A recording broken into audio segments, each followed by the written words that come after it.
হয়, যোৱা 15 তাৰিখে ডিব্ৰুগড় জিলাৰ ছাত্ৰ সন্থাই নামৰূপ সাৰ কাৰখানাৰ ভিতৰত চলি থকা যি সাৰৰ ক'লা বজাৰ, সেই সাৰৰ ক'লা বজাৰ বন্ধ কৰাৰ দাবীত আচলতে এক অনশন কাৰ্যসূচী ৰূপায়ণ কৰিছিল। আৰু সেই কাৰ্যসূচীৰ পিছত আচলতে 21 আৰু 22 তাৰিখে গুৱাহাটীত ষ্টেণ্ডিং কমিটি এটা মিটিং হৈছিল, য'ত এই বিষয়টো সাৰৰ যি ক'লা বজাৰ চলিছে সেই বিষয়টো আচলতে তাত স্থান পাইছিল।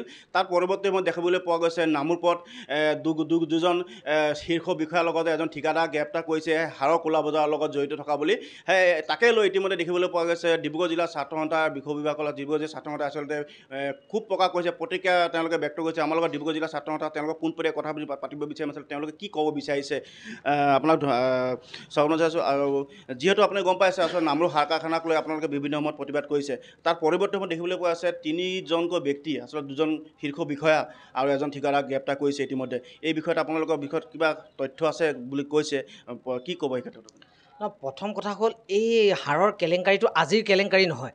আমি 2020 চনতে এই ক্ষেত্ৰত ভিজিলেন্সক এখন স্মাৰকপত্ৰ দি তদন্ত কৰিবলৈ আহ্বান জনাইছিলোঁ, কিন্তু ভিজিলেন্স ডিপাৰ্টমেণ্টে এই গোটেই বিষয়টোত এটা স্পষ্টীকৰণ বিচাৰিলে মেনেজমেণ্টৰ পৰা, আৰু স্পষ্টীকৰণ লৈ তেওঁলোকে তদন্ত সামৰি ৰাখিলে।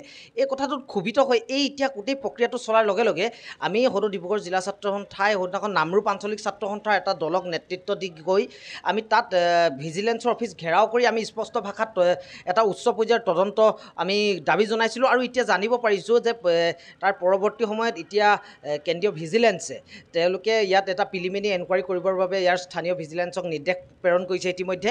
কিন্তু আমাৰ কথা হ'ল, ইয়াৰ স্থানীয়ভাৱে বা ইয়াৰ স্থানীয় আৰক্ষীৰ যোগেদি যিখন সাধাৰণ তদন্ত আছে, আমি তাত আশ্বস্ত থাকিব বিচৰা নাই। আমি গতিকে এটা কেন্দ্ৰীয় উচ্চ ভিজিলেন্সৰ এটা উচ্চ পৰ্যায়ৰ তদন্ত বা কেন্দ্ৰীয় অনুসন্ধানকাৰী সংস্থাৰ যোগেদি আমি তদন্ত দাবী কৰিছোঁ।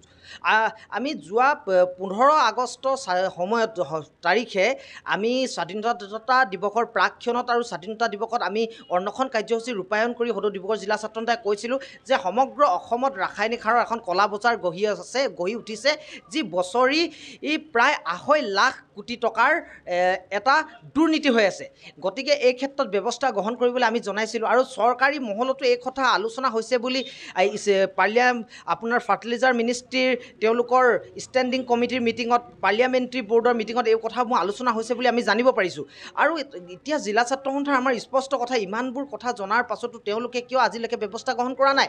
আটাইতকৈ ৰহস্যজনক কথাটো হ'ল যে BVFCLৰ পৰা তাৰ সাৰৰ যেতিয়া ইয়াত তুলি থাকে, সাৰ ইয়াৰ ৰেকৰ্ড তুলি থাকে, সেই সময়খিনিলৈকে BVFCLৰ দায়িত্ব আছে। আৰু BVFCLে সেই সময়ত যিখিনি আজি দুৰ্নীতি সংঘটিত হৈছে তাৰ বাবে BVFCL দায়ী, তাৰ বাবে উচ্চ পৰ্যায়ৰ তদন্ত হ'ব লাগেই। আৰু তাৰ লগে লগে BVFCLৰ পৰা ওলাই যোৱাৰ পাছত অসমৰ বিভিন্ন প্ৰান্তলৈ সাৰ যোৱাৰ পাছত তাৰ সাৰৰ বহুত দামত বিক্ৰী হয় সাৰ, আৰু তাৰ বাবে সাৰৰ এই লেনদেনত আজি খেলি মেলি সৃষ্টি হৈছে। আৰু এই যে বৃহৎ দামত বিক্ৰী হয়, এখন যে ক'লা বজাৰখন চলি আছে, এই ক'লা বজাৰখন নিয়ন্ত্ৰণ কৰাৰ সম্পূৰ্ণ দায়িত্ব আছে কৃষি বিভাগৰ। কৃষি বিভাগে কিন্তু আজিৰ তাৰিখলৈকে এই ক্ষেত্ৰত ব্যৱস্থা গ্ৰহণ নকৰিলে। তাৰ বাবে কৃষি বিভাগকো তদন্তৰ আওতালৈ আনিব লাগে, এয়া আমাৰ ছাত্ৰ সন্থাৰ দাবী। আমি লগে লগে আজি এটা কথা স্পষ্ট ভাষাত আমি আজি জনাব বিচাৰিছোঁ, আমাৰ ছাত্ৰ সন্থাৰ ওচৰত ITI এটা আমাৰ ৰিপৰ্ট আছে, যাৰ ভিত্তিত আমি কিছু তথ্য আছে। আমি ক'ব পাৰোঁ যে 18-19 বৰ্ষৰ পৰা এনেধৰণৰ সাৰৰ লেনদেন হৈ আছে, যিবোৰ ৰহস্যজনকভাৱে বহু পৰিমাণে বেছি। আৰু 2018 আৰু 19 বৰ্ষটোত প্ৰায় 3 লাখ মেট্ৰিক টন ইউৰিয়া অসমলৈ BVFCলে অসমৰ ৰাইজৰ বাবে এৰি দিছিল বজাৰত।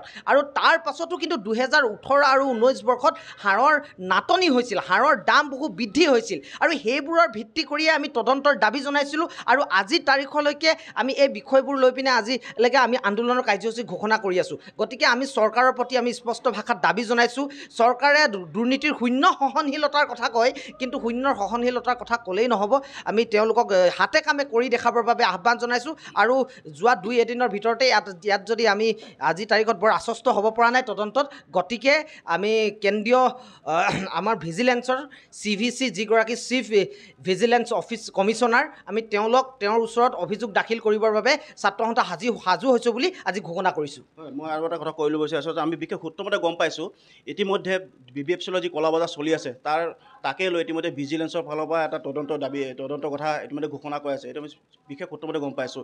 আৰু এটা কথা কৈ ল'ব বিচাৰিছোঁ, আচলতে 26 আৰু 27 তাৰিখে ইম্ফলত এটা পাৰ্লিয়ামেণ্টাৰী মিটিং হৈছিল, য'ত এই আমাৰ ক'লা বজাৰ যিটো হাৰৰ যি ক'লা বজাৰ সেই বিষয়টো তাত স্থান পাইছিল, তাত কিবা সেই বিষয়ে কিবা গম পায় নেকি আপুনি? আমি ইতিমধ্যে ছাত্ৰ সন্থাই আন্দোলন কৰি আহিছোঁ আৰু চৰকাৰক প্ৰায় সকলোৱে কথাখিনি জানে। কিন্তু আটাইতকৈ ডাঙৰ কথা, যেতিয়া অসম চৰকাৰে উত্তৰ দিয়ে বা ফাৰ্টিলাইজাৰ মিনিষ্ট্ৰীয়ে উত্তৰ দিয়ে তেওঁলোকৰ বিভাগীয় সকলৰ ওচৰত, সাংসদসকলৰ ওচৰত বা সদনৰ মজিয়াত, তেতিয়া কিন্তু অতি দুখৰ বিষয় তেওঁলোকে কয় যে এই ক্ষেত্ৰত আমি জ্ঞাত নহয়। অসমত আমি যোৱা সিদিনা আমি পেপাৰত এটা এডভাৰটাইজমেণ্ট দেখিছোঁ, এখন জিলা কৃষি বিষয়া এগৰাকীয়ে এটা স্পষ্টীকৰণ দিছে যে অসমত ক'লা বজাৰ চলি থকা তেওঁলোক জ্ঞাত নহয়। আচলতে আমি ক'বলৈ বিচাৰোঁ, আমোলাসকলৰ যিবোৰ AC শীততাপ নিয়ন্ত্ৰিত কাৰ্যালয় আছে, সেই কাৰ্যালয়সমূহৰ ভিতৰত বহি থাকিলে তেওঁলোকে ক'ত কি চলি আছে কেনেকৈ জানিব? তেওঁলোকে ফিল্ডত আহি উচ্চ পৰ্যায়ৰ তদন্ত কৰিব লাগিব, এই ক্ষেত্ৰত কাম কাজ কৰিব লাগিব। কিন্তু তেওঁলোকে আজি তেওঁলোকৰ ভূমিকা সন্দেহৰ অৱতৰত। গতিকে এই ক্ষেত্ৰত কৃষি বিভাগকো তদন্তৰ আওতালৈ আনিব লাগে বুলি আমি ছাত্ৰ সন্থাৰ মজিয়াৰ পৰা আমি দাবী জনাইছোঁ। আৰু তাৰ লগে লগে আমাৰ ক'বলগীয়া কথাটো হ'ল, আমাৰ ওচৰত এনে কিছু তথ্য আছে, যিখিনি তথ্য আমি ভিজিলেন্সকো ইতিমধ্যে সেই দিশসমূহ আমি দাঙি ধৰিছোঁ যে এইকেইটা বিষয়ৰ ওপৰত তদন্ত হ'ব লাগে।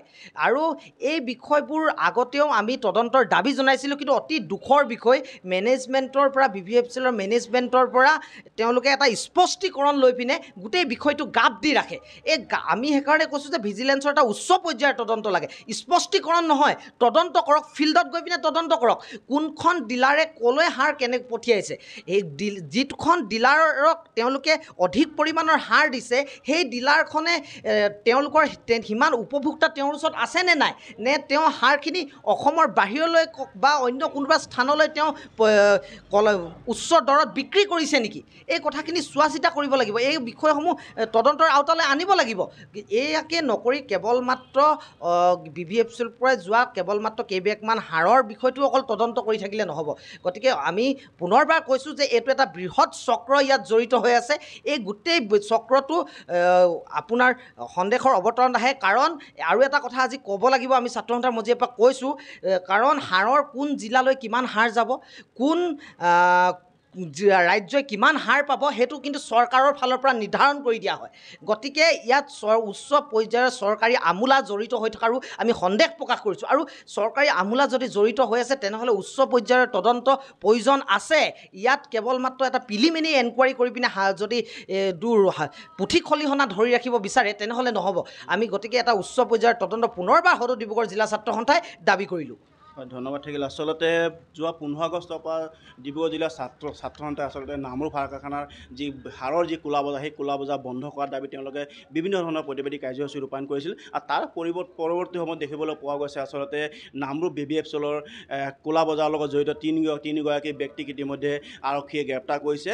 আৰু আৰক্ষীৰ লগত আমি যোগাযোগ কৰিছিলোঁ, আৰক্ষীয়ে আমাক জানিব দিছে আচলতে এই চুৰি কাৰ্যৰ লগত, এই ক'লা বজাৰৰ লগত আৰু ৰৌ বৰালি আচলতে জড়িত আছে বুলি, আৰু বিগত আগন্তুক সময়ত সেই ৰৌ বৰালি আচলতে আৰক্ষী জালত পৰাৰ মানে কথা ইতিমধ্যে ঘোষণা কৰিছে আমাৰ আগত। আৰু ইতিমধ্যে মই এটা কথা কৈব বিচাৰিছিলোঁ, আচলতে নামৰূপ সাৰ কাৰখানা হৈছে উত্তৰ পূৰ্বাঞ্চলৰ একমাত্ৰ সাৰ কাৰখানা। আৰু এই সাৰ কাৰখানাৰ ওপৰতে নিৰ্ভৰ কৰি আচলতে উত্তৰ পূৰ্বাঞ্চলৰ কৃষকসকল নিজৰ যি কৃষি কৰ্ম চলাই গৈছে। আৰু সেই সাৰ কাৰখানা ইতিমধ্যে দেখিবলৈ পোৱা আছে কেইজনমান দুৰ্নীতিগ্ৰস্ত বিষয়াৰ কাৰণে আচলতে মৃত্যুমুখত গতি কৰিছে। গতিকে সেই সাৰ কাৰখানা জীয়াই ৰখাটো অতিকৈ প্ৰয়োজন হৈ পৰিছে। আৰু ইতিমধ্যে মই পুনৰবাৰ কৈছোঁ, আচলতে যিহেতু ডিব্ৰুগড় জিলা ছাত্ৰ সন্থাই এই সাৰৰ ক'লা বজাৰলৈ তেওঁলোকে প্ৰতিবাদ সাব্যস্ত কৰিছে। গতিকে ডিব্ৰুগড় জিলা ছাত্ৰ সন্থাৰ এটা দাবী, ভিজিলেন্সৰ তৰফৰ পৰা আচলতে এই বিষয়টো মানে আকৌ তদন্ত হ'ব লাগে, যাতে এই বিষয়ৰ লগত জড়িত থকা যিসকল বিষয়া আমলা আছে তেওঁলোকে আচলতে তেওঁলোকৰ মুখা খোল খাওক। আৰু এই BVFCলক জীয়াই ৰখাৰ ক্ষেত্ৰত